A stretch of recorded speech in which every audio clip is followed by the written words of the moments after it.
buenas tardes a todos los asistentes, y los que no puedan estar, pues como lo vamos a grabar, también podrán disfrutar de Alejandro. Sigue una senda propia junto a otros estudiosos del tema de la ecología, como puede ser Carlos Taibo, que es su referente, o Julio García Camarero, que también estuvo aquí hace 3 o 4 meses y también nos ofreció una conferencia muy interesante, porque son personas que son referentes, son divulgadores, son estudiosos del tema de la ecología, y eso hoy en día no tiene precio, no tiene valor, y sobre todo es una necesidad que entre todos deberíamos impulsar de todas las maneras. Con su lenguaje nos demuestra la evidencia científica de nuestra relación con nuestro entorno medioambiental más inmediato y nuestro pasado.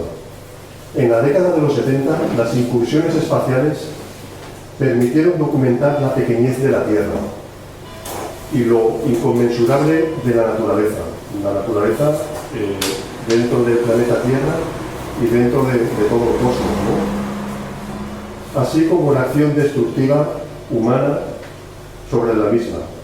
Gracias a las imágenes por satélite y a estudios, teorías e hipótesis como la que nos concierne de la mano de Alejandro, nuestro conferenciante, pues vamos teniendo cada vez una visión más realista del problema, de la emergencia que vivimos, y que además yo creo que crece de una manera casi exponencial. Yo creo que tú lo vas a demostrar, y es algo que deberíamos de tomar conciencia desde el minuto 1. Y nada, un placer tener a Alejandro, y ahora Matilde Alonso va a hacer una pequeña presentación. Una pequeña introducción sobre la manera que tenemos de afrontar o de ver los problemas de la actualidad. Y es que últimamente, pues cuando teníamos el coronavirus era lo que había en todos los telediarios, de repente el volcán, luego la guerra de Ucrania. Hemos tenido unas noticias que han sido, y que igual que han aparecido como primera noticia en los telediarios, han desaparecido o han formado parte ya de la coleta de los telediarios. Y da la sensación de que es que nos están dirigiendo hacia nos quieren mostrar cuáles son los problemas que nos deben preocupar. O sea, que estamos siendo en cierta forma un poco manipulados, ¿no? Por un lado, por temas a lo mejor más locales que cobran importancia frente a otros que son mucho más importantes pero que no son locales, y por otro lado, los de los países ricos y los de los países pobres. A veces nos encontramos con números como hay 500 muertos en un corrimiento de tierras en la periferia de Lima, y dicen 500, siempre como números muy globales, y sin embargo cuando eso pasa en Berlín son 468 más no sé cuántos heridos. O sea, las noticias cambian en función de cuáles son nuestras referencias, ¿no? Entonces siempre tenemos que el cerca lejos y tamizado por el rico pobre. Todo parece que es relativo, pero mientras tanto la comunidad científica nos alerta de que la deforestación, las guerras, los incendios, las emisiones, la contaminación, sean de donde sean y vengan de donde vengan, nos van a afectar y nos van a acabar afectando a todos. El calentamiento global, la crisis de materias primas, son disfunciones globales que están realmente comprometiendo la vida de la humanidad en el planeta. Por tanto, cada rincón del planeta tiene una responsabilidad, y Godella también. Es responsable, en cierta forma, de las consecuencias globales. Es precisamente de la observación de esos gravísimos problemas de la escala global de donde debemos inferir los patrones de comportamiento local, al menos los que sean menos perjudiciales para el planeta. Por eso hoy no nos vamos a olvidar de nuestro ámbito local, simplemente lo vamos a ver como parte integrante de ese equilibrio global que es imprescindible para la humanidad. Vamos a aproximarnos a la complejidad de los retos y los abismos a los que nos estamos enfrentando con la ayuda de alguien que lleva mucho tiempo analizando con admirable tesón los desórdenes, las alteraciones planetarias que deberían guiar realmente nuestra conducta local. que deberíamos afrontar con la ayuda y no con el enfrentamiento sistemático y permanente de nuestros gobernantes, que con actitudes irresponsables, cortoplacistas y con verdadera ceguera nos están ignorando que estamos todos en el mismo barco, les guste o no les guste. Por eso, para ayudarnos a bucear en estos asuntos, hoy visita Natura Alejandro Artacho, que primero es vecino de Godella. Luego es matemático estadístico, máster en bioinformática. Trabajó como bioestadístico durante 3 años en la Facultad de Ciencias Matemáticas de la Universidad de Valencia. Posteriormente se trasladó a Barcelona para desempeñar trabajos como bioinformático en el Instituto de Recerca de la Vall d'Hebron. Desde 2010, y hace 12 años, trabaja en la Fundación para el Fomento de la Investigación Sanitaria y Biomédica de la Comunidad Valenciana y se encarga del análisis de datos biológicos enfocados al estudio del microbioma humano. Se confiesa un antiguo tecno-optimista que sintió durante años verdadera fascinación por la tecnología, pero su compromiso con la ecología le llevó a profundizar e investigar sobre el agotamiento de nuestro planeta desde sus conocimientos científicos.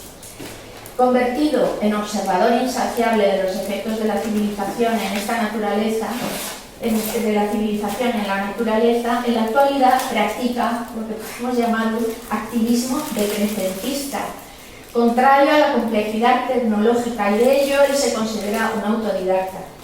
Es autor de un blog, Placeres en Invernadero, que constituye un magnífico trabajo de reflexión, recopilación, selección, difusión, interpretación, incluso traducción de textos, de análisis y de textos sobre el devenir de la civilización y el agotamiento de los recursos del planeta.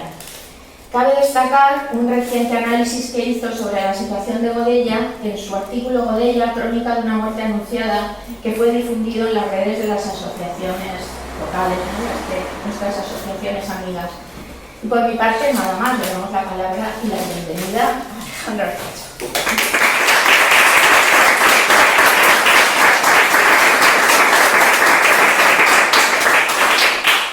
Muchas gracias, Rodrigo, Matilde, por el esfuerzo dedicado a la organización y por la presentación esta. Y gracias a todos por la asistencia y por mostrar interés por un tema tan importante, tan trascendental como es la delicada situación de la humanidad en su planeta. Bueno, el título de la charla es Gaia y la empresa humana. Gaia, para los que no sepan, es el nombre que se le da a la biosfera. ¿Vale? Es un término que fue acuñado desde el ámbito científico en los años 70 por los científicos James Lovelock y Lynn Margulis. ¿Vale? La hipótesis que ellos lanzaron es que la biosfera se comporta como un organismo de organismos que ejerce control sobre el resto de la geosfera. ¿Vale? Como organismo, pues, despliega una tecnología que consigue controlar los parámetros físico-químicos del planeta y adecuarlos a su conveniencia, ¿no? Bueno, esto es el guión de la charla. Empezaremos con una introducción y luego hablaremos de complejidad. Complejidad del sistema Gaia y complejidad del sistema humano. Ambos son dos sistemas complejos.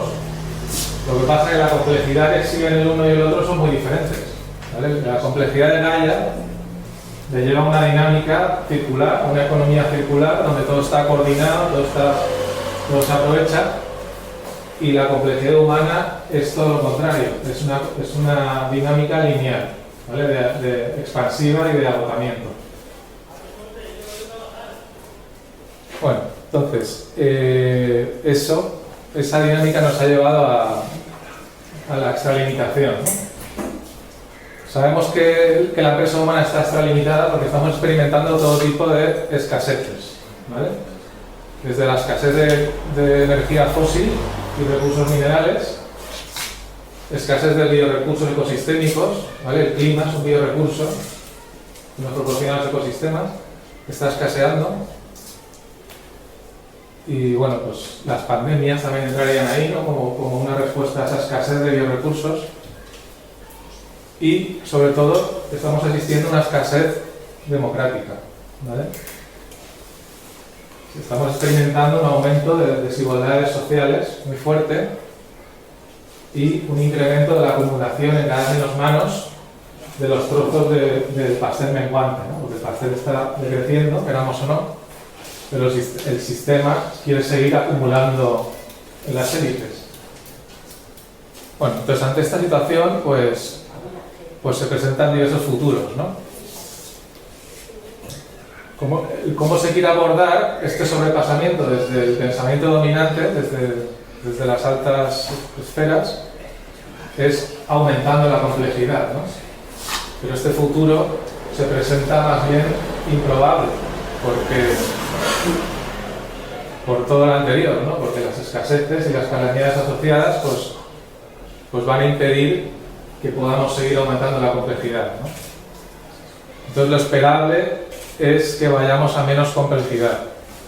Pero claro, si incidimos en corregir las calamidades que ha provocado el exceso de complejidad con más complejidad, pues podemos irnos a un decrecimiento caótico que nos lleve a los escenarios indeseables, ¿no? Que son lo que llaman neofeudalismos o ecofascismos. Y si hiciéramos las cosas bien, nos hubiéramos intentado hacerlas hace unas cuantas décadas, porque ya muchos científicos dicen que llegamos tarde, pues podríamos haber abordado un decrecimiento ordenado, ¿no? Pero bueno, la tesis que se defiende en esta sala es que el decrecimiento es algo ya matemático, es algo irreversible, ¿no? Porque como nos hemos sobrepasado por encima de los límites del sistema que nos acoge, que es la biosfera, pues ese sobrepasamiento ya nos arrastra hacia abajo, porque hemos debilitado la capacidad de carga, que es lo que nos sostiene, ¿no? Bueno, primer aviso a navegantes. A la gente que hablamos de estas cosas siempre nos llama catastrofistas, ¿vale? Pero en mi opinión, lo catastrófico es limitar la imaginación a un único futuro posible, ¿vale? Que es el futuro que vemos en las películas de Star Trek, ¿vale? Creo que es mucho más optimista el abrir la imaginación y poder ser capaces de visualizar todos los futuros posibles que se nos están negando, ¿vale? Segundo aviso a navegantes. Esto, para los que hayan visto la película Matrix, estará muy claro, ¿no? Pues lo de la pastilla roja, pastilla azul. La pastilla roja es la invitación a entrar en la madriguera de conejos, representa la verdad incómoda, y la azul representa la mentira conveniente, autocomplaciente, ¿no? Bueno, la ignorancia es la felicidad, permanecer en la ignorancia pensando que así vas a ser feliz, pero no está claro eso. Entonces mi consejo es que yo lo que voy a explicar aquí pues no sirve para transitar por la madriguera. Ese camino lo tiene que hacer cada uno a su forma, ¿no? Nadie les puede llevar la mano. Yo tan solo voy a dar unas indicaciones. Ojalá las pueda dar. Bueno, esto del sobrepasamiento, de la extralimitación de la empresa humana es algo que se sabe desde hace mucho, desde los años 70. ¿Vale? Es cuando empezó la empresa humana a mostrar síntomas de agotamiento. ¿Vale? Y la respuesta del sistema capitalista ante esos síntomas de agotamiento fue el neoliberalismo global.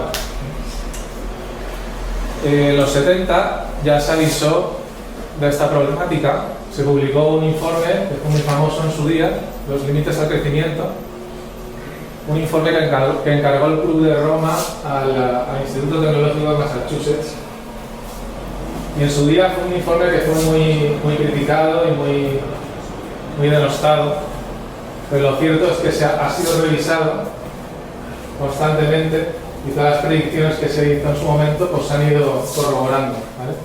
Es la primera vez que se usó la dinámica de sistemas para modelizar sistemas complejos, el sistema complejo humano, digamos, la civilización humana. Y la dinámica de sistemas es la mejor ciencia de la que disponemos para modelizar sistemas complejos. O sea, que es algo a tener en cuenta, ¿no? La conclusión del informe es que de proseguir con las tendencias de crecimiento, pues en el siglo XXI se experimentaría un colapso, ¿no? Colapso entendido como descenso de complejidad. El descenso de la población, del uso de recursos, etc.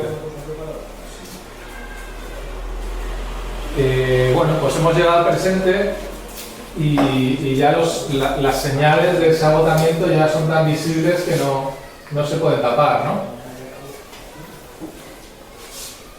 Pues el sobrepasamiento lo que significa es que estamos usando los biorecursos más rápido de lo que Gaia los puede regenerar y contaminando más allá de su capacidad de asimilar nuestros residuos, ¿vale? En otras palabras, nuestra economía circular ha tocado el techo y lo ha roto. Eso es el sobrepasamiento.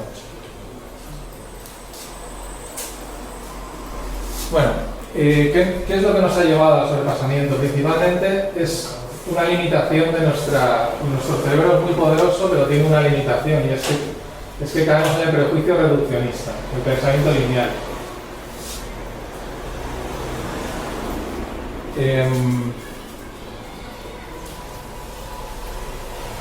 Pues eso, el pensar, o sea, nuestro cerebro se le da muy bien resolver problemas concretos, ¿vale?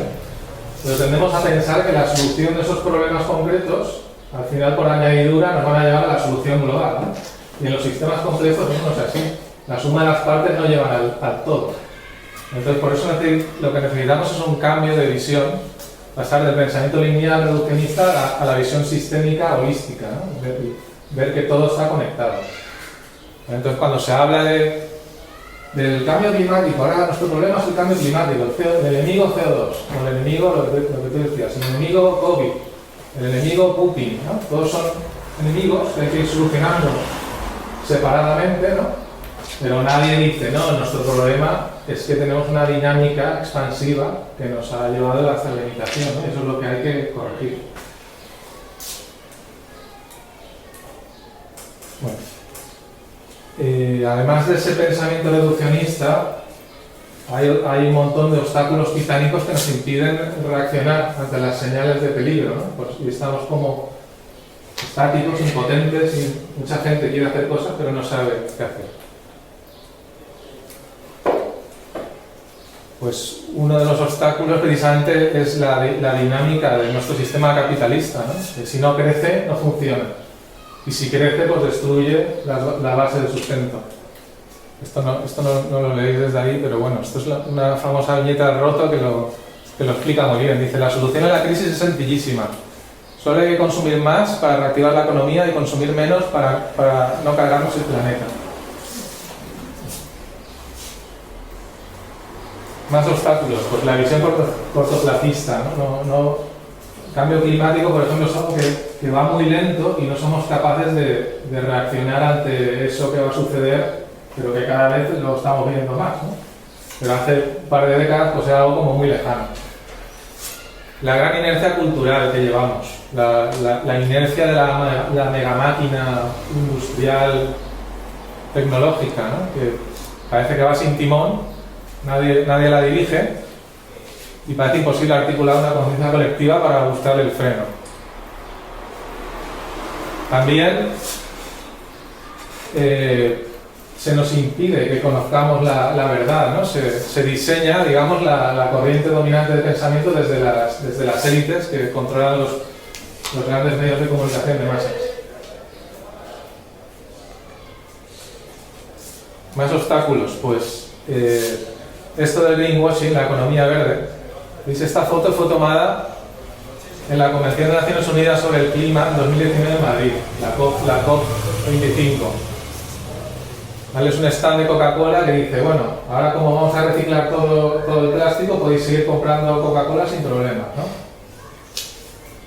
Esto del greenwashing es una manifestación clara de lo que, no sé si la conocéis, la autora Naomi Klein, la activista canadiense, escritora.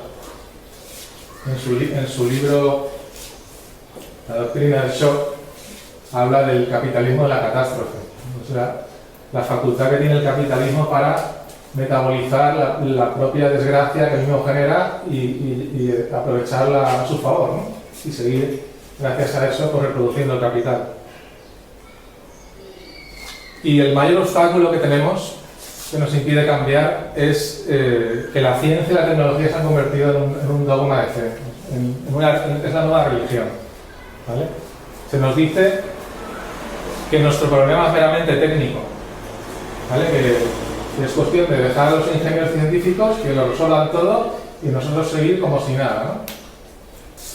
Y en realidad la ciencia ya sabe cómo solucionar esto. O sea, ya sabe cómo ir a una economía circular que nos ponga de nuevo por debajo de los límites biofísicos. Ya tenemos la tecnología para hacer eso. El problema es que se le está pidiendo a los ingenieros científicos que hagan que ese círculo además genere beneficios. Y eso es lo que es imposible, ¿vale? Es imposible desde la física y la termodinámica. Luego está el tema de la neutralidad, la supuesta neutralidad tecnológica, ¿vale? Esto también es importante porque desde instancias ecologistas, ¿no? Gente que se considera ecologista, piensa que es un problema de que la tecnología está en malas manos, ¿no? Que si la pusiéramos en las manos correctas, pues se solucionaría todo. Y esto tampoco es así. O sea, la tecnología es buena hasta cierto nivel, pero hemos pasado un umbral de complejidad, ¿vale? Que solo mantener esa tecnología, incluso complicarla aún más, va necesariamente en detrimento de la naturaleza, ¿eh? O sea, nuestro sistema está inmerso dentro del sistema Gaia y aumentar a partir de cierto umbral la complejidad de nuestro sistema es a costa de disminuir la complejidad del sistema matriz que nos alberga, ¿vale?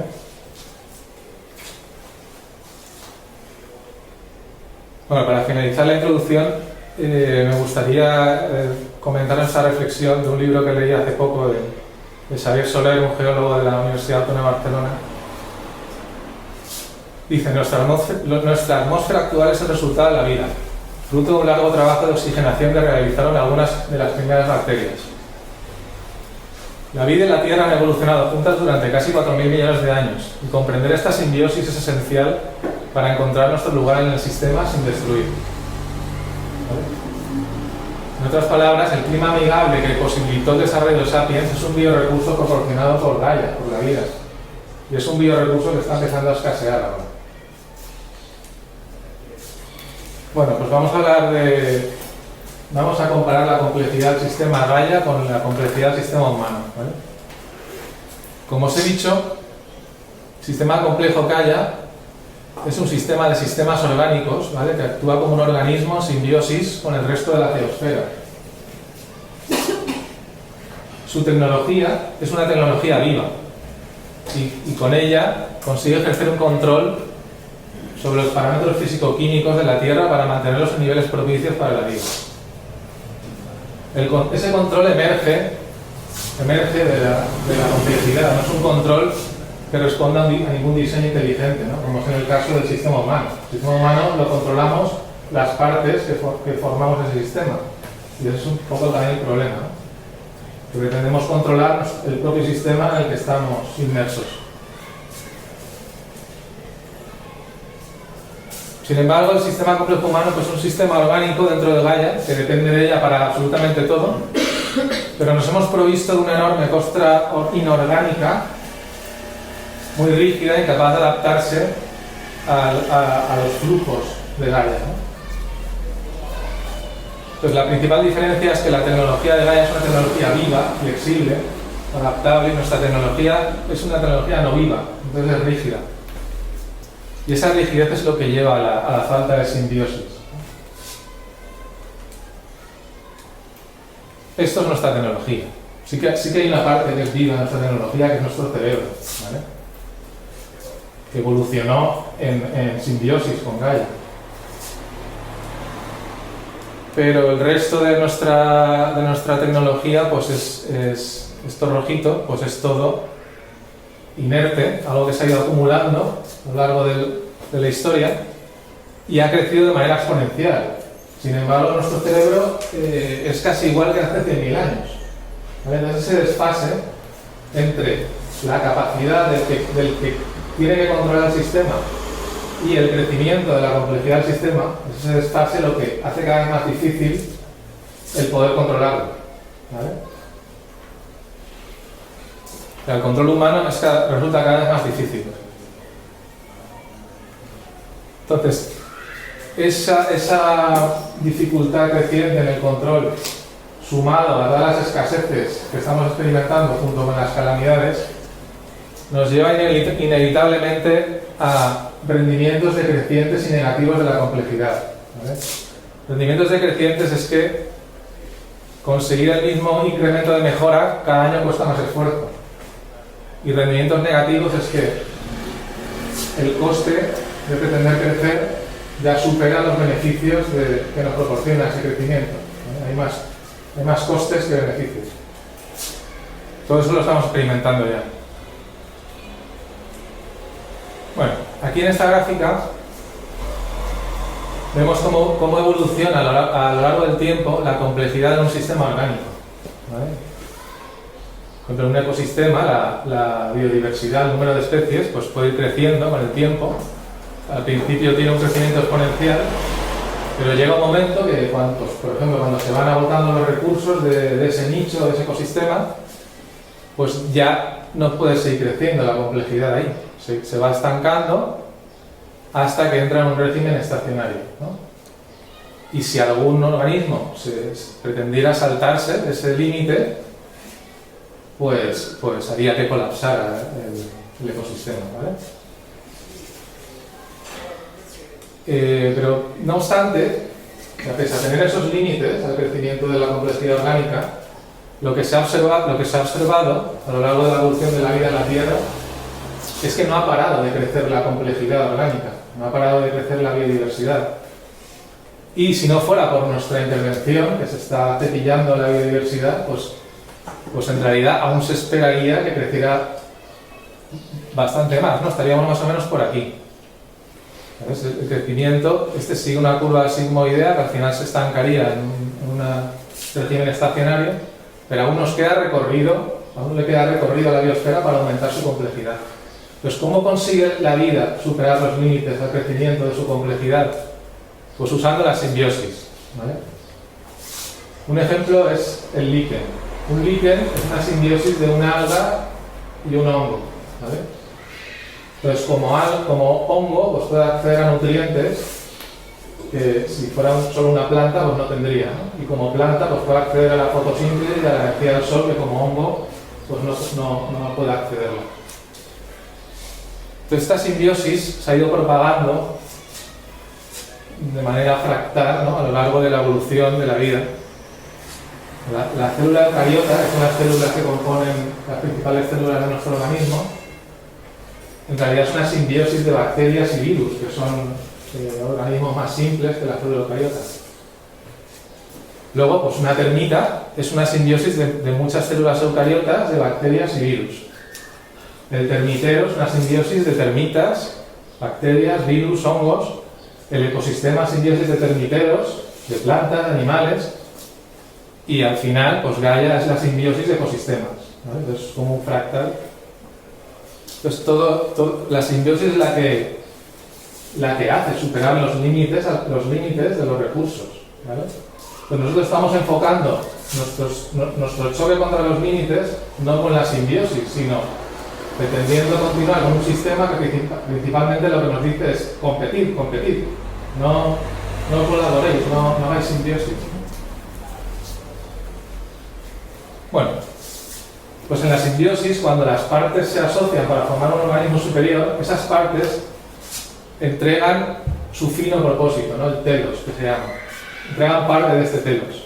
Pensad, por ejemplo, en las células del corazón. Las células del corazón no trabajan para sí mismas, trabajan para el cuerpo. Pero si nos persigue un depredador, vamos a empezar a correr a lo bestia y algunas de esas células del corazón morirán. Se sacrificarán por el cuerpo completo, ¿no? Sin embargo, los humanos, como células del organismo Gaia, hemos llegado a imaginar, gracias a nuestro cerebro, que vamos por libres, ¿no? Que no trabajamos para Gaia. Entonces, lo que necesitamos es un cambio en nuestra imaginación y volver a imaginar que podemos trabajar para Gaia. Esto es el ejemplo perfecto para mí de la entrega de telos, no es el árbol. El árbol, con la evapotranspiración, que es el mecanismo que tiene para subir nutrientes, en realidad es un mecanismo muy ineficiente para el árbol, ¿vale? Que ha estado estancado durante millones de años y podría haber evolucionado para ser más favorable para el árbol. Que sin embargo es muy favorable para el bosque, porque lo enfría, y para mover el ciclo del agua a nivel local y global, ¿no? O sea, esto sube los nutrientes y para hacer eso pues tiene que evaporar toda el agua que absorbe, la evapora por las hojas para poder subir los nutrientes. Entonces es muy ineficiente para el árbol. Y sin embargo para Gaia es muy beneficioso. Bueno, pues la complejidad humana, ¿cómo ha evolucionado en el tiempo? Pues veis, esta curvita punteada aquí sería la curva sigmoidea. Si nos hubiéramos comportado como un sistema orgánico, pues nos habríamos quedado ahí, nuestra complejidad. Pero sin embargo, gracias a nuestro cerebro, hemos conseguido trampear los límites impuestos por Gaia. Hemos conseguido trampear y empezar con el sobrepasamiento, ¿no? Extralimitarnos. Hemos roto la capacidad de carga. La hemos sobrepasado, ¿no? Estamos consumiendo más planetas Tierra de los que tenemos. Entonces, en cuanto empezamos en el régimen de sobrepasamiento, la capacidad de carga empieza a deteriorarse. Esta curva punteada roja que baja es eso. Se empieza a deteriorar. Y es ese hueco que se abre entre la capacidad de carga deteriorada y la antigua, la que estaba bien, es ese hueco que se abre el que nos impulsa hacia abajo. O sea, la capacidad de carga son todos los biorecursos que nos proporciona la biosfera y que todos los sacamos de ahí, ¿no? Entonces, cuanto menos biorecursos hay, pues más difícil se hace mantener estos niveles de complejidad y más vamos hacia abajo, ¿no? Entonces, la teoría de sistemas, repito, la mejor ciencia que tenemos para modelizar los sistemas complejos, predice que tras el sobrepasamiento, nos vamos a un decrecimiento, a un descenso de la complejidad, que podemos decir colapso, ¿no? Que suena muy fuerte esa palabra. Repito, tras el sobrepasamiento, la teoría de sistemas predice el colapso. Explicado con pocas palabras, esto significa que pasados ciertos puntos de no retorno, subsistemas críticos, pues se establecen lazos de retroalimentación que aceleran el proceso, ¿no? Entramos en dinámicas exponenciales y eso al final lleva pues al declive global. Y ya hemos sobrepasado bastantes puntos de no retorno, ¿eh? No sé si hubo un estudio reciente que los clasificaba en 9 y habíamos sobrepasado como 5 o así, ¿no? Entonces, bueno, una vez más incidir en que fue el pensamiento lineal reduccionista que nos llevó al sobrepasamiento, y si pretendemos usar el mismo pensamiento reduccionista para arreglar a lo que nos llevó el pensamiento reduccionista, a donde vamos a ir es al colapso, al caos, o sea, al decrecimiento caótico, ¿no? O sea, hay que cambiar la mentalidad para poder abordar esto. Aquí había puesto un ejemplo, pero el pensamiento lineal lo vamos a ir acortando. Bueno, pasamos a los indicios de la extralimitación. Os voy a explicar las escaseces que estamos experimentando. Empezamos con la escasez de los recursos energéticos y materiales. Entonces, para entender que estamos experimentando una escasez energética, ¿vale? Que desde el pensamiento dominante nos dicen no hay escasez energética, lo que hay es que voluntariamente estamos dejando de consumir energía, ¿no? Porque estamos concienciados con el cambio climático y vamos a quemar menos combustibles fósiles. Pero no es cierto, ¿vale? Estamos ya experimentando picos en la producción de combustibles fósiles y en la producción de minerales que son críticos para la tecnología. Entonces, lo primero que hay que entender es lo que es la tasa de retorno energético, ¿vale? Que es simplemente la energía neta que proporciona una fuente de energía. O sea, para extraer energía, por ejemplo, de un pozo petrolero, pues hay que hacer una inversión previa, ¿vale? O para montar una turbina eólica hay que hacer una inversión muy fuerte, previa, pues eso es un gasto energético. Eso es lo que va en el denominador, la energía invertida. Y luego lo que obtienes de esa fuente es lo que va en el numerador. ¿Vale? Entonces, claro, será una fuente energética si lo de arriba es mayor que lo de abajo. ¿Vale? O sea, si el cociente ese es mayor que 1. Si no, pues no será una fuente de energía, será un sumidero. ¿Vale? Un sumidero de recursos, que estamos ahí invirtiendo y eso no nos da energía, apenas. Vale. Esta es la gráfica más importante para entender nuestra situación de declive energético, ¿no? Y entender en el fondo por qué estamos encadenando una crisis con otra. Y estamos desde el 2008, digamos, como que ya no, cada vez es más difícil crecer, ¿no? O no se crece. Crecimiento estancado a nivel global. Bueno, pues esta gráfica es lo que le llaman el precipicio de la energía neta. En el eje horizontal tenemos la tasa de retorno energético. ¿Vale? Por ejemplo, una tasa de 20 significa que por cada unidad que te inviertes para esa explotación obtienes 20 unidades de energía, ¿no? Luego, en el eje vertical se representa pues, el numerador y el denominador de la tasa de retorno energético. En oscuro tenemos el numerador, o sea, la energía neta, lo que obtenemos de la fuente. Y en gris tenemos lo que tú inviertes para poner a trabajar esa fuente, ¿no? Entonces, lo que se ve es curioso, porque al principio, si tú desciendes una unidad en la tasa de retorno energético, ¿vale? Realmente no se pierde mucho energía neta. Pero llega un momento que si tu fuente de energía baja una unidad en su tasa de retorno energético, eso ya empieza a suponer descensos de energía neta muy grandes, ¿vale? Entonces, aquí estas flechitas que hay por aquí, lo que representan son las distintas fuentes de energía que hemos tenido históricamente y las que tenemos ahora. Entonces, lo que más energía neta daba fueron los primeros pozos de petróleo y de gas, ¿vale? Los de los años 70, 50, de los años 50 más bien, los pozos históricos. Eso tenía una tasa de retorno energético muy alta, de 50 y más, hasta de 100.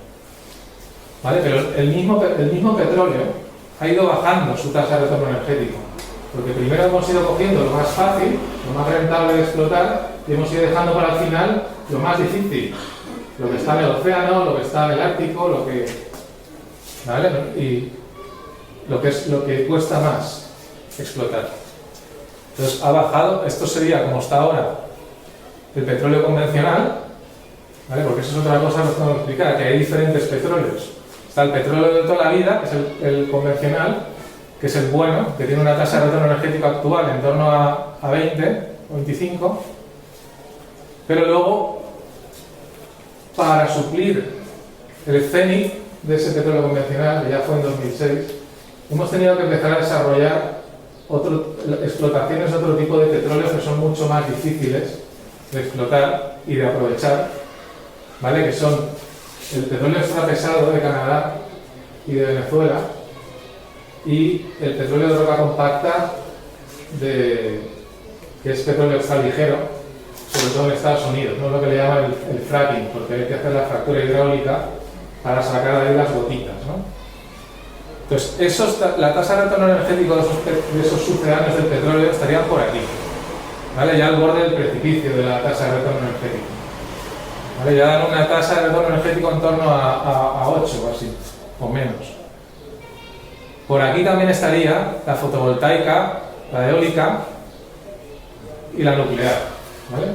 O sea, las fuentes de las que nos estamos nutriendo ahora y con las que queremos hacer la transición tienen una tasa de retorno energético, dan menos energía neta, mucho menos que lo que nos llevó a la expansión, ¿vale? Lo que nos llevó al crecimiento durante tantos años que nos hemos pensado que podemos seguir creciendo igual.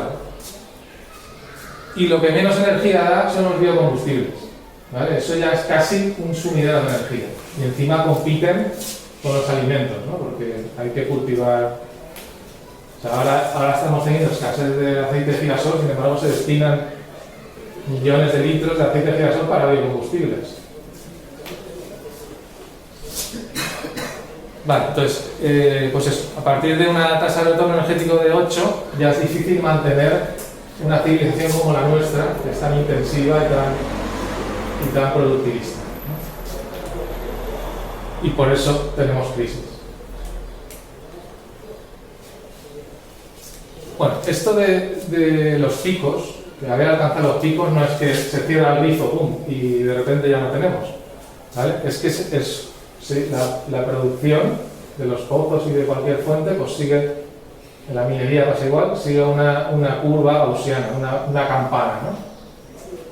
Al principio se crece, luego se llega a un pico, a un cenit, y luego ya cada vez pues va proporcionando esa fuente menos energía, ¿no? O menos recursos. Y pues la caída pues puede ser más abrupta o más suave, ¿no? Pues actualmente más o menos hemos consumido la mitad del petróleo, ¿no? Y estamos ahí en el pico, que ya supuestamente ya lo hemos pasado, y ahora cada año vamos a disponer de menos petróleo.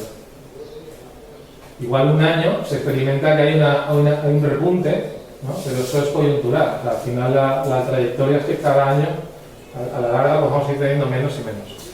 Como si nos fuera recortando el sueldo, ¿no? Bueno, para entender la importancia del cenit de los combustibles fósiles hay que entender cómo está distribuida la matriz energética. O sea, el 20% de la energía se invierte en producir electricidad. O sea, la electricidad es un vector que nos permite usar la energía, ¿vale? Entonces el 20% de la energía es electrificable, pero el restante 80% no es electrificable, ¿vale? Eso se corresponde pues con toda la maquinaria pesada, la agroindustria, todo el transporte, la generación de calor industrial, ¿vale? Es el 80% de la carta energética, que es muy difícil electrificarlo y en muchos casos pues es imposible, ¿vale? Esto lo digo porque se pretende que todo lo vamos a solucionar con electricidad, ¿no? Con las renovables, que están pensadas para que solo proporcionen electricidad, y no es así, ¿no? Bueno, luego se dice que lo que no sea electrificable lo vamos a hacer con hidrógeno, ¿no? Vamos a cambiar el gas y el diésel por hidrógeno, eso hablaremos luego. Vale, en cuanto a los picos ya observados de los fósiles y del uranio, os he dicho que el petróleo convencional es bueno. Ya se observó su pico desde 2006 y desde ese momento a nivel global no ha hecho más que descender, ¿no? Es un descenso suave, pero ha ido descendiendo. El pico del diésel, la producción de diésel estuvo en meseta desde 2015 a 2018-19 y ya ha descendido un 15%, ¿vale?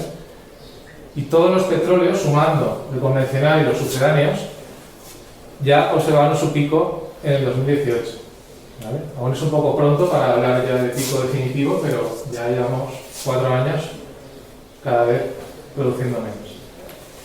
Y la pandemia lo que ha hecho es empeorar las cosas, y la guerra esta de ahora pues también lo empeora todo, ¿no? Pero en el fondo la pandemia y la guerra son manifestaciones de lo mismo, ¿no? De la extralimitación de la empresa humana.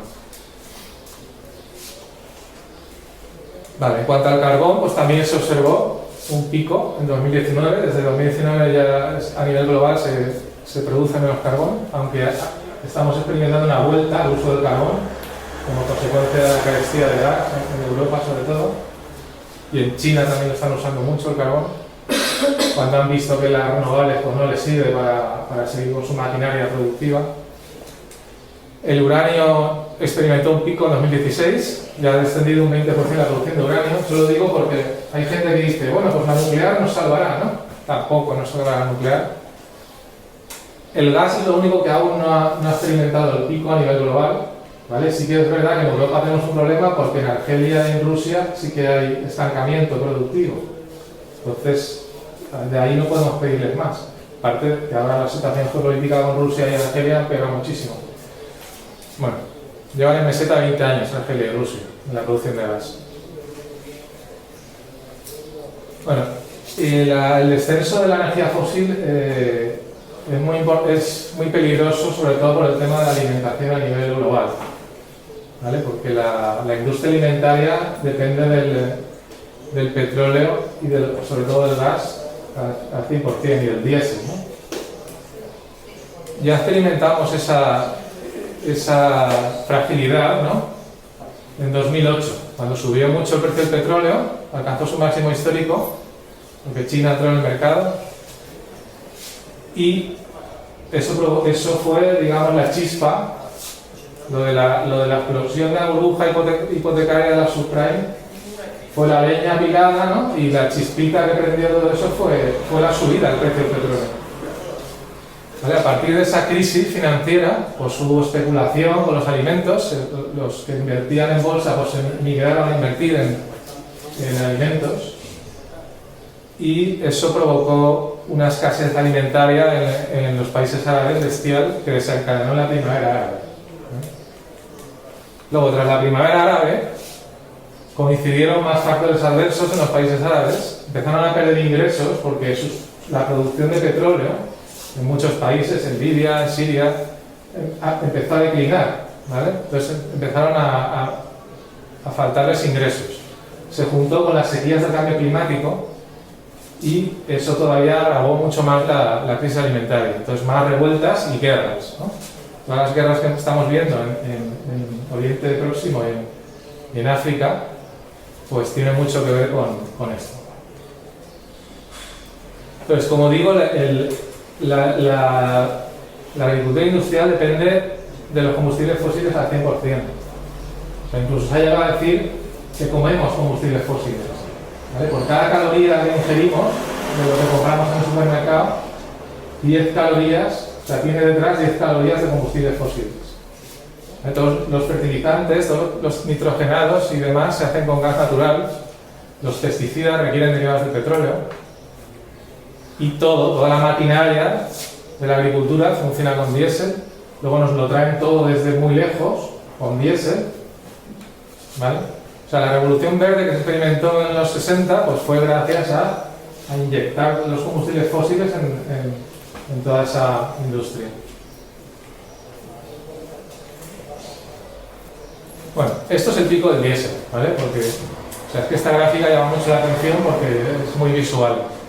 ¿Veis? O sea, entramos en meseta, esto es la producción en millones de barriles diarios, entramos en meseta en 2015 y a mitad de 2018, o sea, antes de la pandemia, ya empezó a caer, ¿vale? Ya ha caído ya un 15%, ¿vale? Y se debe a que el pico del petróleo convencional fue en 2006, ¿vale? Porque el diésel en realidad solo se hace de manera rentable con ese petróleo, con el petróleo bueno, ¿vale? Es muy difícil hacerlo muy costoso hacerlo a partir de los petróleos ultrapesados de Canadá o Venezuela, y también muy difícil hacerlo a partir del petróleo ligero de fracking de Estados Unidos, ¿vale? Por eso Estados Unidos está pidiendo que les produzcan más petróleo del bueno que necesitan diésel ahora.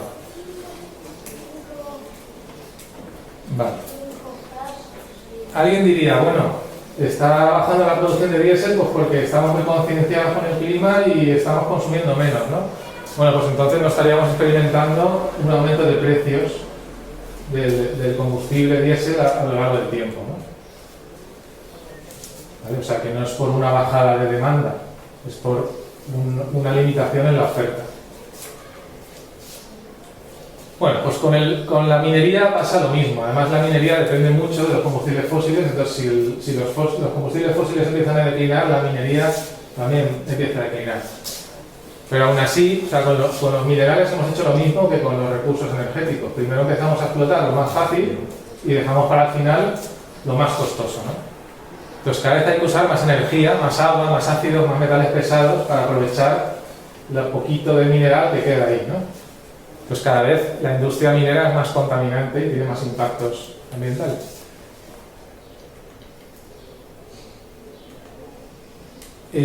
Bueno, y claro, para hacer la transición que se nos vende desde el pensamiento dominante, la transición energética, que pretende ser continuista del modelo actual, o sea, pretende que sigamos con la misma dinámica de crecimiento.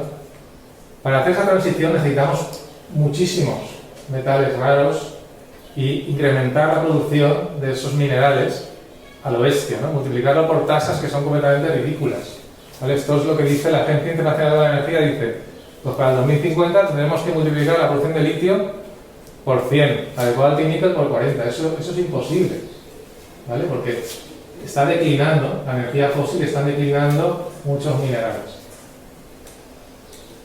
Esto se ha estudiado muy bien por Alicia Valero, que es una científico de la Universidad de Zaragoza. Y nos dicen, bueno, pues no pasa nada, reciclaremos. O sea, aunque haya escasez de minerales, reciclaremos y podremos hacer la transición continuista a las renovables, ¿no? Pues tampoco, porque o sea, la tecnología alcanza un nivel de complejidad, o sea, no es solo cuestión de cambiar la obsolescencia programada. O sea, los dispositivos son tan complejos que no se puede reciclar, o sea, es carísimo reciclar. O sea, para poder reciclar bien, la tecnología se tiene que simplificar, ¿vale? O sea, los metales están insertos en los dispositivos a nivel de traza, es imposible aprovechar eso. Además, la dinámica de nuestros sistemas dificulta el reciclaje, porque es una dinámica competitiva, ¿vale? En la naturaleza, los organismos consiguen reciclar a tasas del 99%, es alucinante, gracias a que están coordinados, a que cooperan entre ellos, ¿vale? Entonces, nosotros, como agentes, compitiendo, no podemos reciclar, ¿vale? Porque si una empresa invierte dinero en reciclaje, va a dejar de ser competitiva frente a otra empresa que no invierta dinero en reciclaje, ¿vale?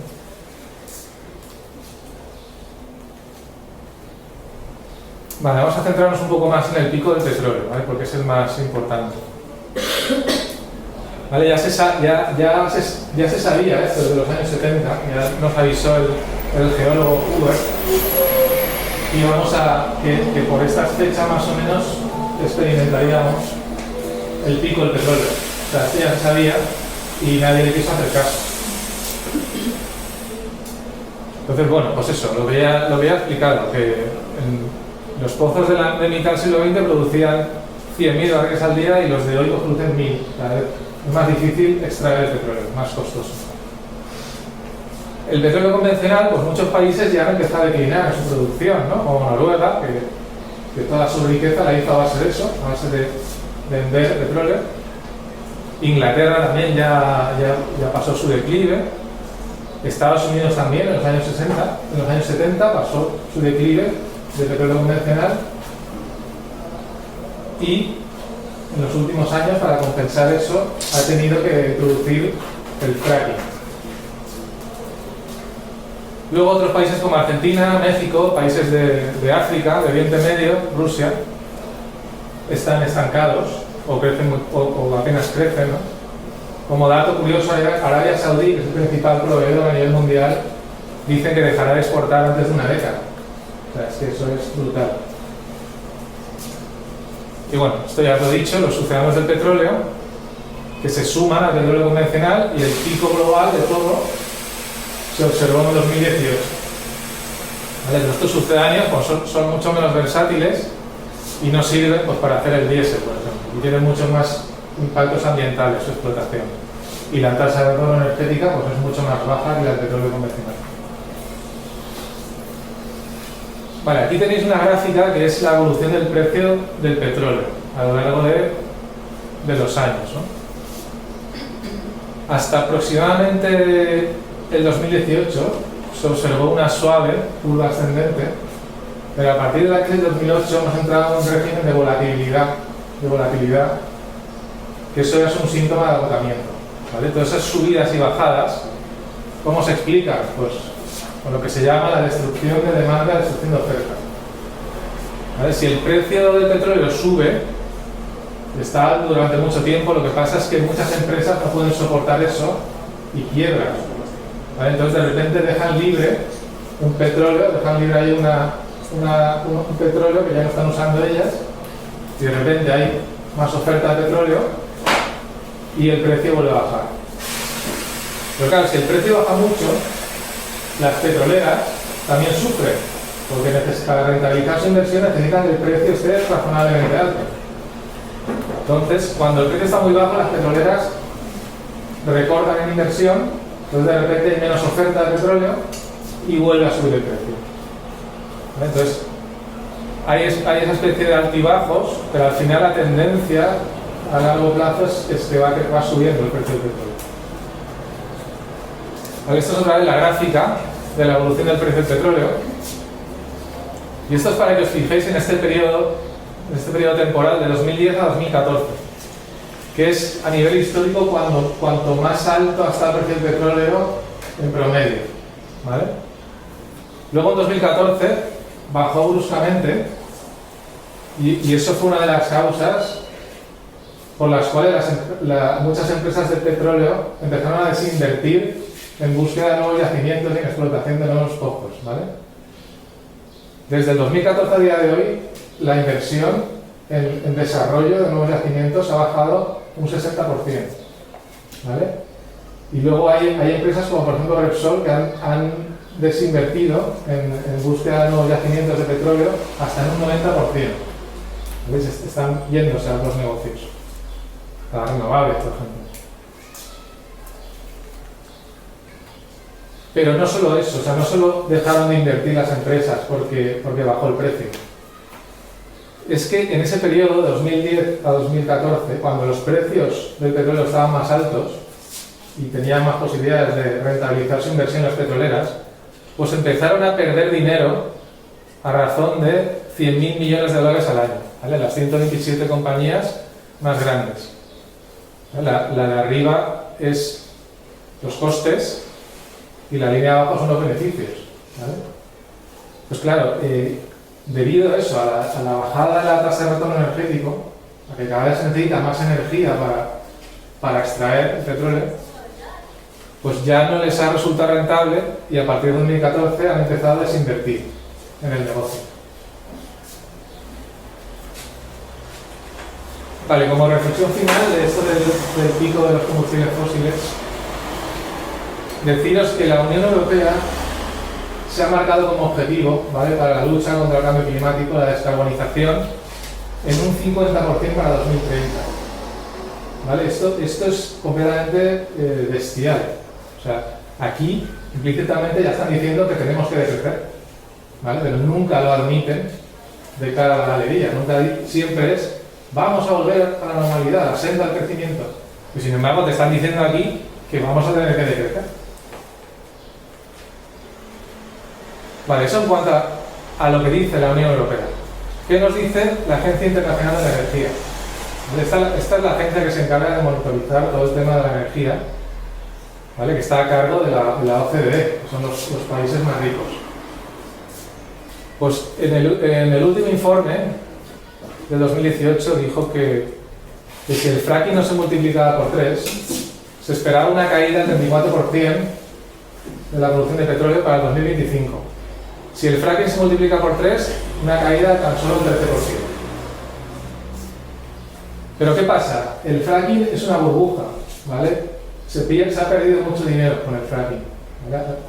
Ha sobrevivido gracias a las subvenciones. Entonces, es una burbuja que está empezando a estallar. Entonces, según Anthony Courier, que es un estudioso de esto, muy conocido, el fracking en realidad se va a multiplicar por 0.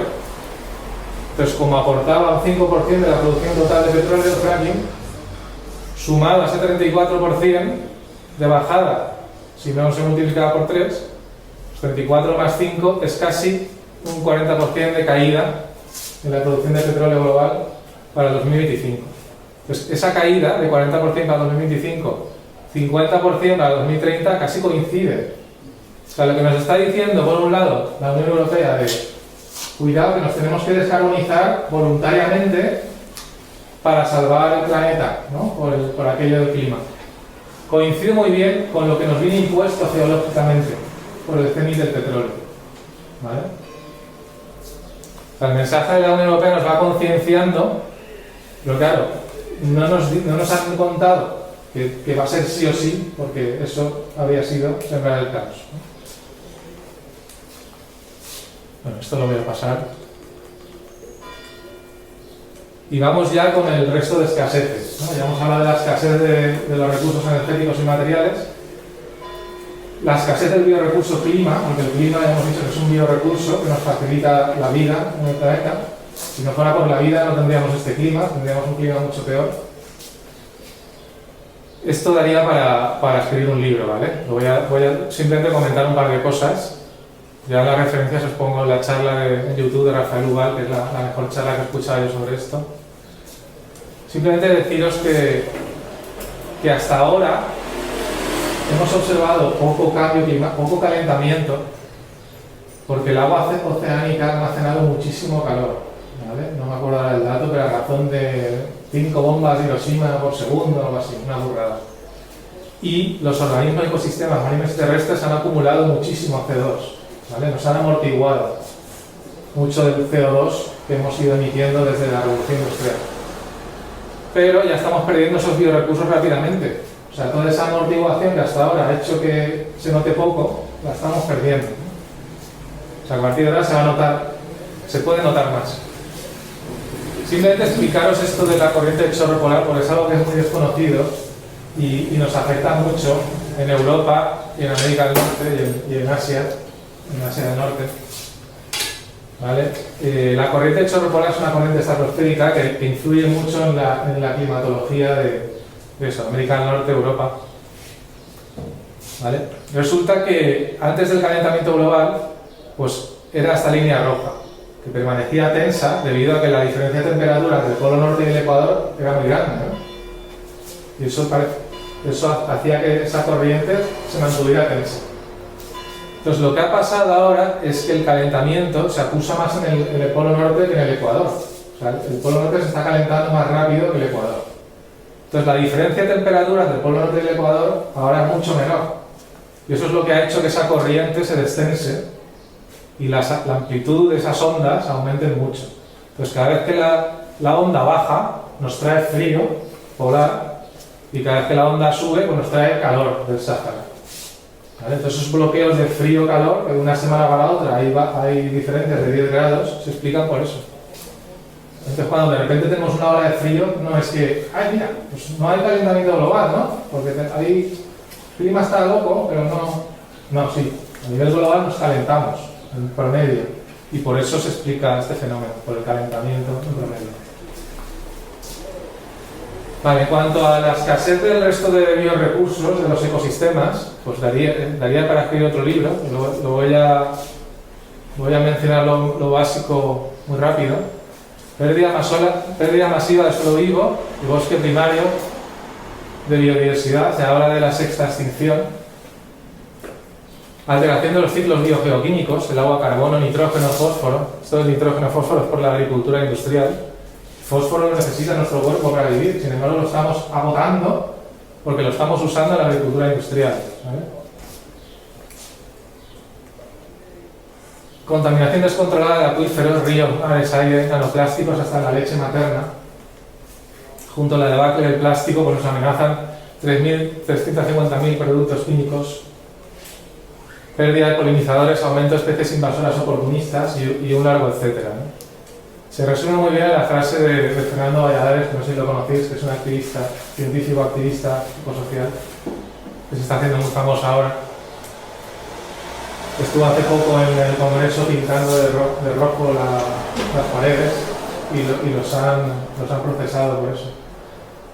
Bueno, pues dice que el modelo industrial global se está llevando por delante la mejor vacuna que teníamos contra las pandemias zoonóticas, o sea, los virus que nos saltan de animales salvajes a los humanos. Esa mejor vacuna era la biodiversidad natural, que actúa como barrera entre esos virus y nosotros, ¿no? O sea, el virus, ¿por qué cayó en el pangolín? Pues porque todos los animalitos que tenía detrás, antes de llegar al pangolín, pues fueron desapareciendo y el virus al final ha ido al pangolín, y el pangolín al humano, ¿no? Si es que fuera el pangolín el vector, tampoco está claro. Y por último, la escasez democrática, que también daría para otro libro. Simplemente decir que pues eso, la necesidad de seguir cogiendo un trozo cada vez más grande de un pastel menguante, ¿vale? Y esa acumulación de riqueza y de poder en las élites aumentan las desigualdades y la crispación social. Y esas élites se ven la necesidad de aumentar su control sobre la masa, ¿vale? Porque la masa está cada vez más cabreada y las élites se ven cada vez más en la necesidad de, digamos, quitarse la venda democrática y decir, ahora va todo a la fuerza, ¿no? Y además ese sacrificio democrático se está actualmente haciendo con el consenso de los votantes. O sea, los votantes están empezando a votar a los populismos y a los extremismos voluntariamente, porque se vende que todas esas escaseces, ¿no?, siempre tienen un culpable y vamos a corregir, otra vez el pensamiento reduccionista, vamos a corregir el problema pues anulando esos culpables uno a uno, ¿no? En definitiva, asistimos a una pérdida de legitimidad democrática, desintegración del estado de bienestar en el norte global e intensificación del expolio en el sur global. Recordar simplemente que el 10% más rico del planeta genera el 50% de las emisiones de efecto invernadero y el 50% más pobre tan solo el 10%. ¿Vale? 10, 50, 50, 10. Sin embargo, es el sur global donde más se sufre y se va a sufrir las consecuencias de la extralimitación de nuestro sistema. Vale, vamos a hablar ya de los posibles escenarios futuros, ¿no? Se nos vende que el futuro va a ser capitalismo sostenible, ¿no? Que vamos a aprender, vamos a enseñar al capitalismo cómo seguir creciendo, pero esta vez sin dañar el planeta. Una de las cosas que se dice que vamos a hacer para poder hacer eso posible es que vamos a aumentar la eficiencia, ¿no?, de los procesos. Pero es que llevamos aumentando la eficiencia durante décadas, ¿no? Y aumentar la eficiencia de los procesos lo que hace es que se pueda producir mejor y al final se acaba produciendo más. ¿Vale? O sea, un intento de reducir el gasto material energético aumentando la eficiencia lleva al final a un gasto mayor. Eso es lo que se conoce como paradoja de Jevons o efecto rebote. El ejemplo más evidente es el aumento de la eficiencia en los motores de combustión. ¿Vale? Ahora un coche consume mucho menos diésel o gasolina de lo que consumía hace 20 años. Sin embargo, pues el consumo de gasolina y diésel per cápita ha aumentado muchísimo. O sea, el poder tener coches que consumen menos hacen que hagamos más viajes y que se aumente más la movilidad. Otro ejemplo es la transmisión de información. ¿Vale?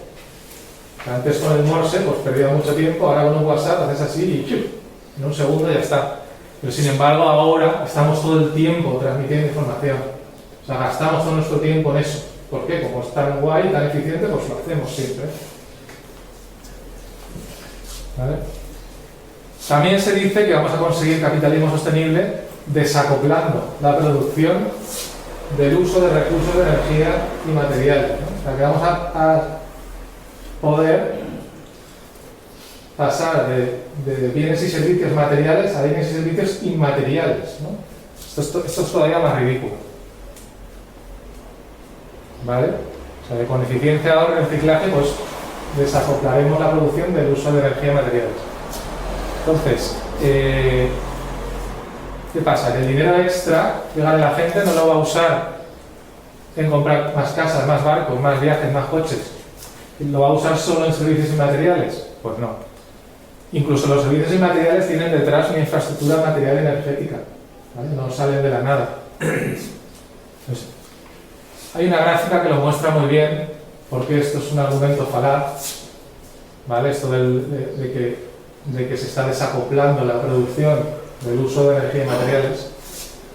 ¿Vale? Localmente, a lo mejor, en algún país rico sí que se ha observado que se está produciendo lo mismo o un poquito más, contaminando menos, emitiendo menos CO2. Pero eso es porque se ha deslocalizado la producción a países en desarrollo, ¿vale? Se ha externalizado el coste ambiental al sur global. Entonces, a nivel global lo que se ha observado es esto.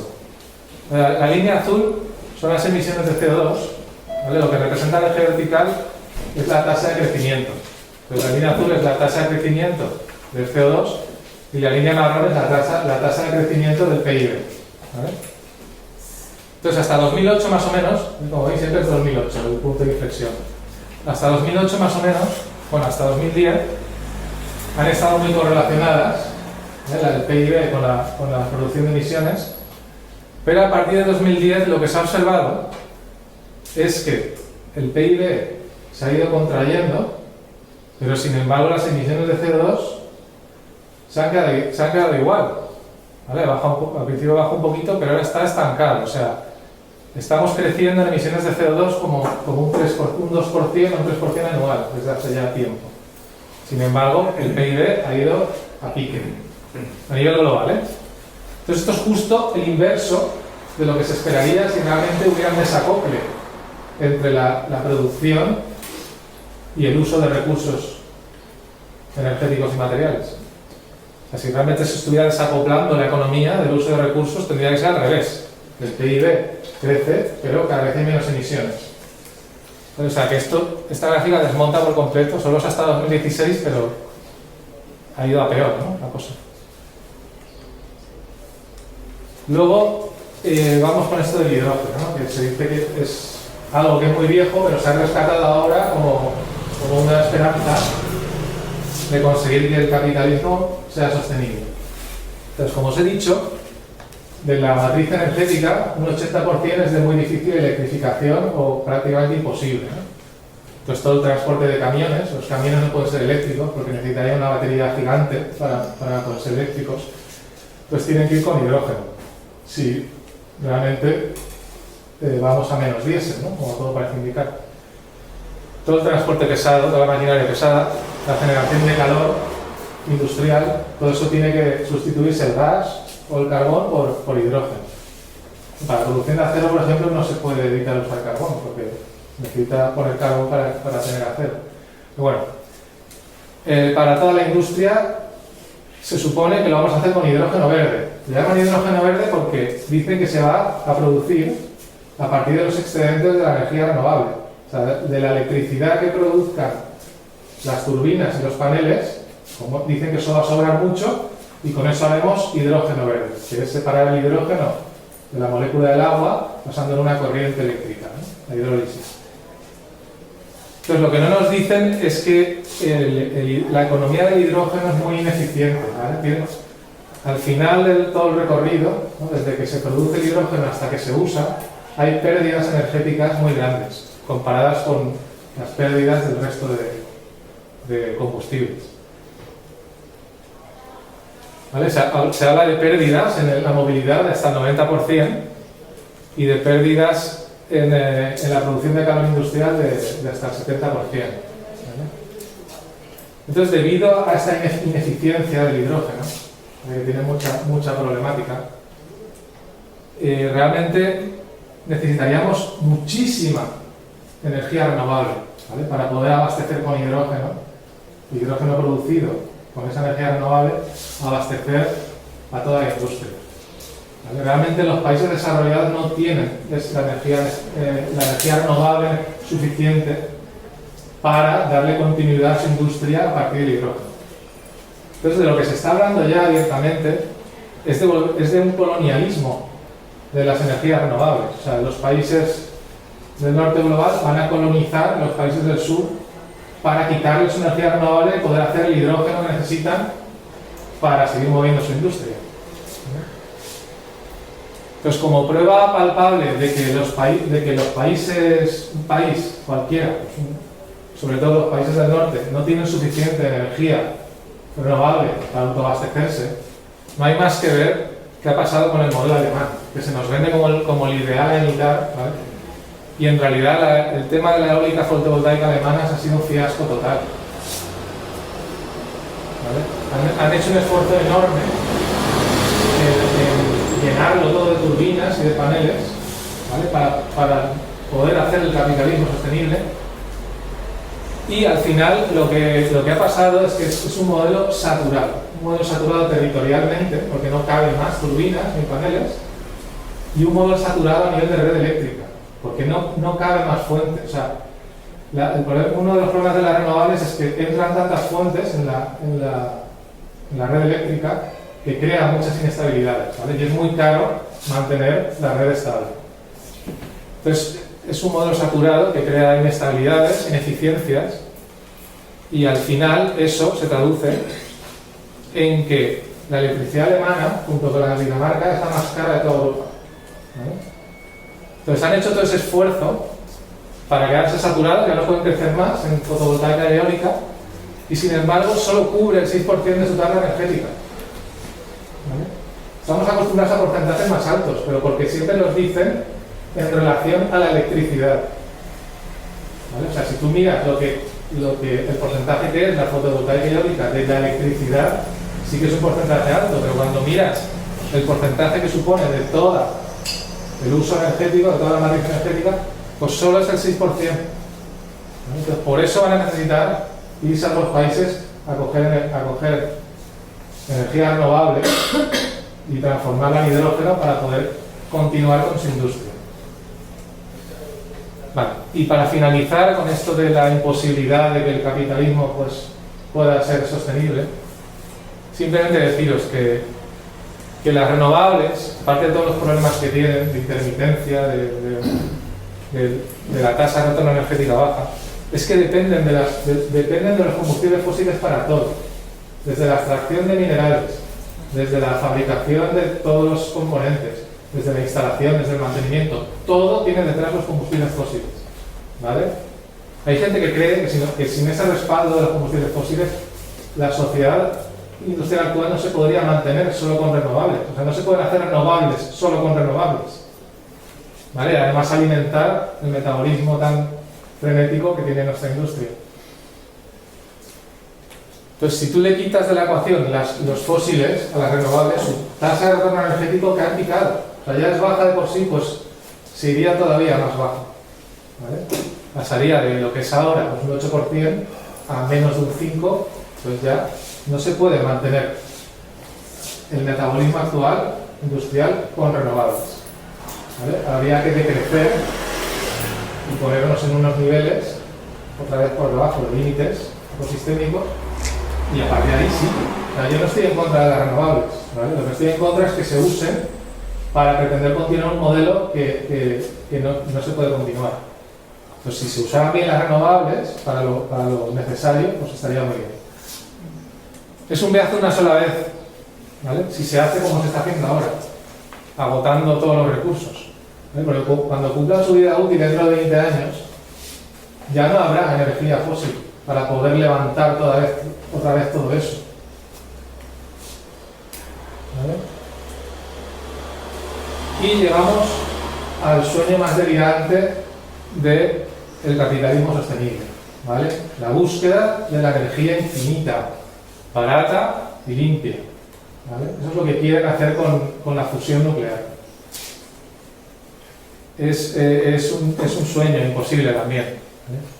Porque realmente no es barata, porque hay que hacer un gasto enorme para poder construir esos sistemas.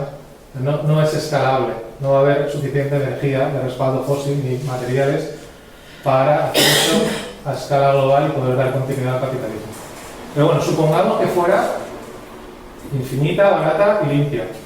Es que lo más sucio de una energía infinita no son los recursos, los residuos que puede generar, sino son los usos potenciales que tendríamos de todo eso. O sea, si tú tienes energía infinita, vas a empezar a usarla a lo bestia, cada vez más. Y usar la energía tiene impactos. O sea, hacer cosas con energía tiene impactos en la naturaleza. Y alguien podría decir, bueno, pues como tenemos energía infinita, vamos a ir arreglando esos impactos, ¿no? Conforme los vayamos produciendo. Pero claro, entramos en una espiral perniciosa, ¿vale? Preparar los impactos de desarrollo y uso requiere extraer y usar más y más energía, ¿no? Entonces, la segunda ley de la termodinámica nos dice que cada vez que se usa energía para realizar trabajo, se disipa energía y materiales de forma no aprovechable. Se disipa energía en forma de calor. O sea, si tú estás usando más y más energía, lo que estás haciendo es calentar el planeta, ¿vale? O sea, que a la larga, tener energía nuclear de fusión a nivel global sería una forma rápida de irnos a triturar toda la naturaleza, o sea, acabar con todo, ¿no? Entonces, esto de la energía ilimitada, barata, infinita, lo quiere el capitalismo. Pero para irse a una economía circular no necesitamos toda esa energía. Para irse a una economía, a un metabolismo circular, por debajo de límites, necesitamos mucha menos energía, ¿vale? Que es lo que podrían dar las renovables, las eólicas fotovoltaicas, si se usaran bien. O si usáramos las renovables de forma directa, no teniendo que pasarlo toda a electricidad, o sea, aprovechamiento directo de la energía del agua con las ruedas hidráulicas, como se hacía antes, o del aprovechamiento directo del viento, del sol para fundir metales. Si lo hiciéramos así, no necesitamos energía infinita para ser circulares. Se necesita energía infinita para no ser circulares. Vale. En cuanto a eso hemos visto pues, que no es posible irse a futuros de más complejidad, ¿no? Por lo menos en mi opinión. Entonces, a lo que vamos, si nos obstinamos en seguir creciendo, en arreglar con más complejidad lo que ha estropeado el exceso de complejidad, nos estamos yendo a un descenso caótico, ¿vale? Y eso es lo que nos llevará a estos escenarios indeseables. Al fin, a la larga, el descenso de complejidad implica que nos vamos a una desintegración progresiva, pues territorial, política, democrática, y ese fallo vacío estatal será cubierto pues, por mafias, señores de la guerra, oligarcas. Ahora quiero deciros una frase del filósofo italiano del principio del siglo XX, Antonio Gramsci, que lo resume muy bien, el escenario este. Dice, la crisis consiste precisamente en que lo viejo no muere y lo nuevo no puede nacer. Y en ese interregno emerge una gran variedad de monstruos.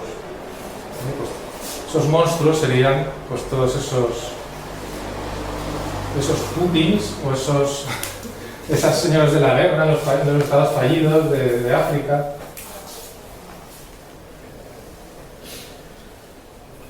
Bueno, entonces, si hiciéramos las cosas bien o las hubiéramos empezado a hacer bien hace tiempo, podríamos haber empezado con un decrecimiento ordenado, igualitario, hacia una economía circular sostenible, ¿no? De verdad.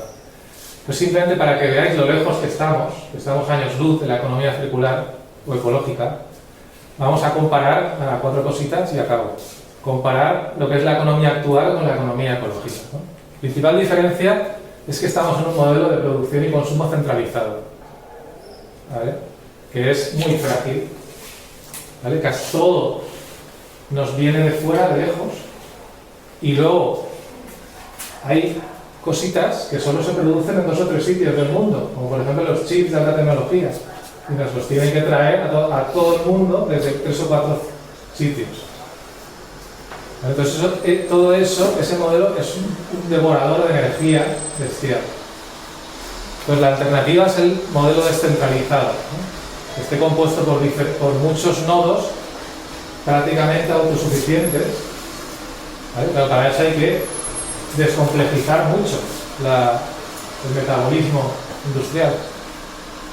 Entonces, si esos nodos estarían conectados, porque un nodo no puede producir todo lo que necesitaría comunicarse mínimamente con el resto de nodos, pero si hay una pérdida en uno de esos enlaces, no supone un gran estrés al sistema, ¿vale? Porque es mucho más resiliente. La principal diferencia entre el modelo centralizado y descentralizado es cómo se usa la energía. O sea, el modelo centralizado necesita la energía en forma de stock, ¿vale? O sea, para crecer, para tener ese metabolismo intensivo, necesitamos la energía fósil, que es el stock, energía en forma de stock. Y lo que estamos intentando hacer con las renovables es convertir un flujo renovable, convertirlo en un stock que se pueda almacenar en forma de electricidad en baterías, y así poder seguir con el modelo centralizado. Sin embargo, el descentralizado lo que tiene que hacer es adaptarse al flujo renovable allá donde se encuentre, ¿no? Y no tener que llevarlo todo a los centros de producción y consumo. Bueno, pues nada, la alimentación, pues tenemos agroindustria, transgénicos, fertilizantes, pesticidas, químicos, y tenemos que ir pues, a soberanía alimentaria, agroecología, permacultura.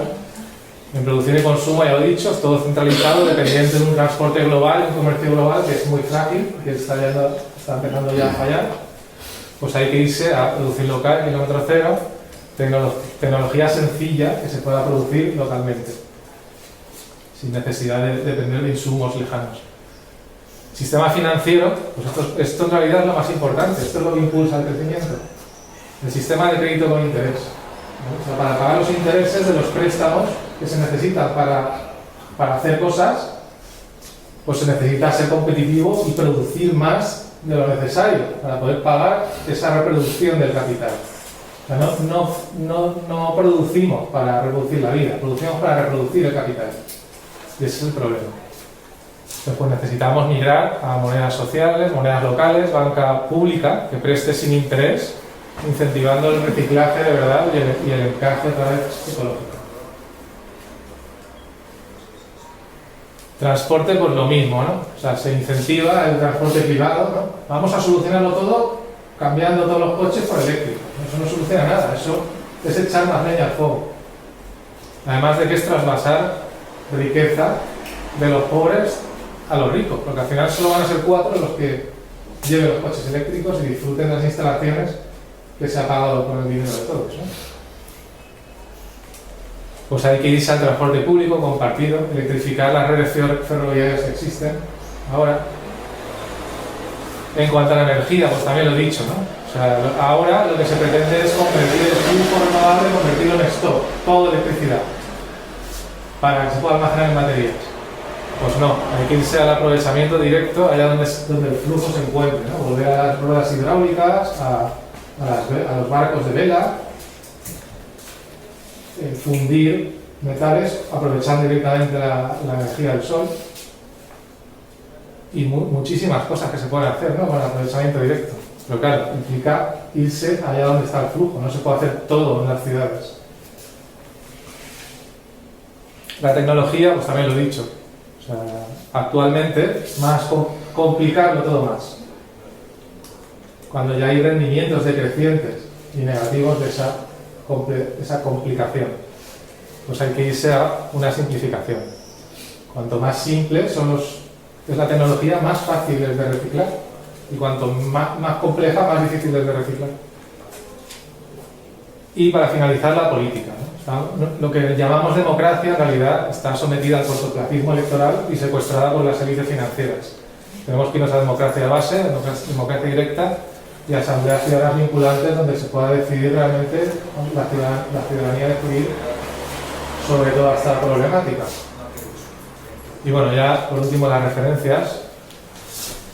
He puesto muy poquitas referencias, pero son simplemente 2 libros y 3 artículos.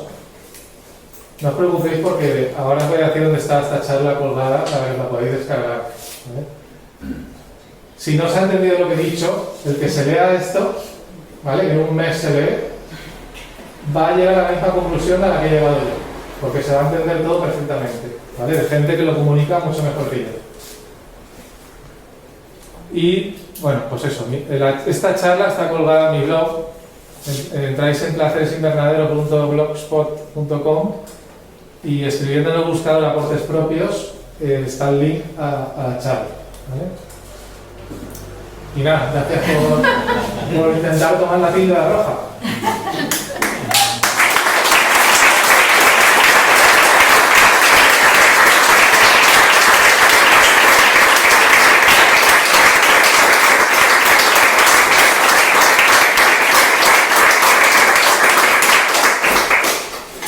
Bueno, pues gracias, Alex. Aunque si sea preguntar algo, exacto, aunque sea tarde, si queréis que sea una pregunta fácil, hacer una pregunta difícil a ver, no demasiado filosófica, alguna reflexión final os habéis quedado noqueados. Vamos todos a coger el coche y nos vamos a casa. espero que os haya igualado la pastilla azul en el bolsillo, ¿eh?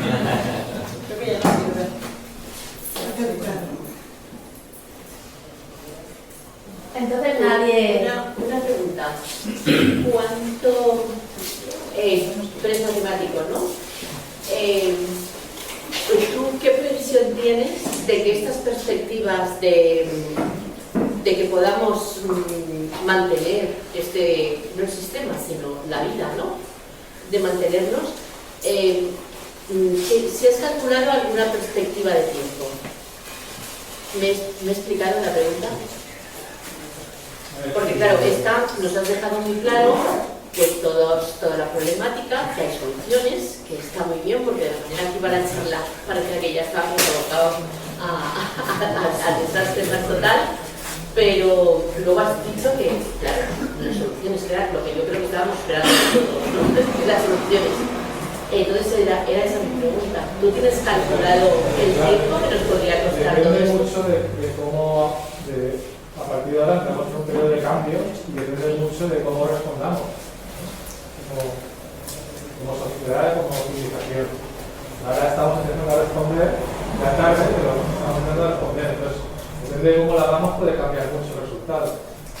Pero bueno, sí que es verdad que hay en cuanto al nivel de calentamiento, se va a poner chunga la cosa, pero sí que hay un límite, ¿vale? Se habla de extinción total, de apocalipsis, pero yo no lo veo así. O sea, yo creo que nos puede acercar mucho como civilización, pero si hacemos bien las cosas, pues podemos mantenernos en unos niveles que no tienen por qué llevarnos a la extinción, ¿vale? Por supuesto, la vida se recuperará de todo esto a lo largo de los siglos. Lo que sí se sabe bien es que a partir de 2030 sí que se va a notar ya mucho el descenso, sí que ya va a ser indiscutible, ¿no? Se verá claramente que hemos descendido en todo, ¿no? El metabolismo industrial habrá descendido muchísimo y se notará. Y en cuanto a peligro existencial humano, más que el que se pueda provocarnos la propia biosfera, ¿no? Porque disminuye los biorecursos, es el que nos podamos provocar nosotros mismos. O sea, la amenaza nuclear sí ha vuelto a estar ahí presente. O sea, es el daño que nos podamos provocar como sociedad nosotros mismos, ¿no? En ese miedo, en ese pánico. Si reaccionamos con pánico y con estrés, pues podemos aguijonearnos a nosotros mismos. Entonces yo creo que es el mayor peligro que tenemos. Porque a nivel de encaje con la biosfera es que lo vamos a tener que hacer, queramos o no. Le vamos al metabolismo orgánico renovable, ¿no? Y si lo hacemos bien, pues obviamente tendrá que haber una corrección de la población, porque somos demasiados. Simplemente no crecerá la población, no habrá repuesto de toda esa población que hay ahora. Va a haber muertes, por supuesto, por guerras, por calamidades climáticas, por todo. Pues bajará la población. Pero ya te digo, yo creo que el mayor peligro existencial para el ser humano es el propio ser humano, más que el tema del cambio climático. Gracias. De todas formas, a nivel climático vamos a un nuevo equilibrio que nos llevará a un nuevo clima mucho menos amigable con la vida, que durará siglos, durará muchos siglos, ¿vale? Hasta que otra vez se recapture los CO2 y volvamos a enfriar el planeta. ¿Alguna pregunta más? Pues como creo que además hay alguna reunión por aquí, perfecta, ¿verdad? Creo que queríais, pues si queréis damos por terminada la sesión. Gracias.